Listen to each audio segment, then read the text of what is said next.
what pirate radio was for us in the 90s. From the sound system era, the likes of Saxon, Coxsone, Unity, Just Shaka, and so forth, pirate radio was our format to sound system, basically.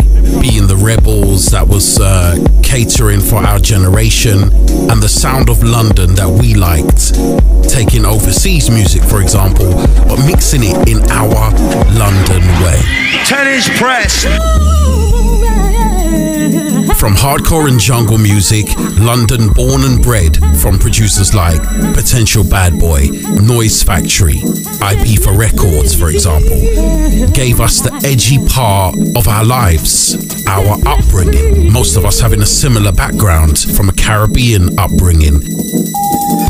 But we came together in the love of music. In the late 80s, for example, early 90s, there was a particular track we heard from the Summer of Love years of like 88. This had a 4/4 foot drum with a ragga bass line in it, revolutionary at the time, which infused the Amen break loop. The first time we heard it, which in the early house and garage days, DJs like myself would experiment with 90s house and garage music, and it would give a much more London dynamic, a London identity, and a roughness.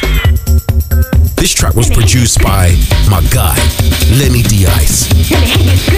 The track called We Are E, which was a game changer for UK dance music.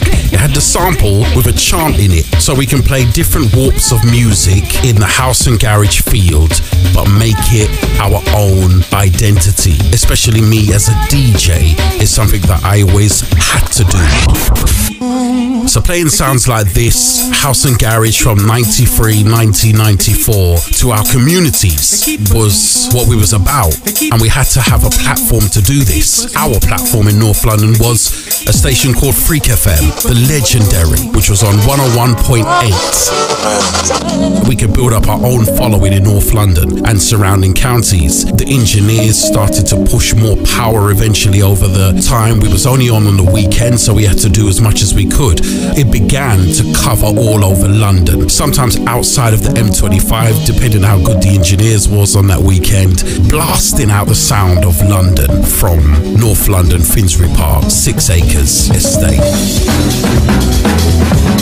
It was much different back then. It wasn't as clouded as it is now on the FM dial, that we had to have 4 digits apart from the next station, and there wasn't that many. And of course, Freak FM was from the very beginning of the house and garage music. If it wasn't for that station, I wouldn't be who I am today, and many others can say the same.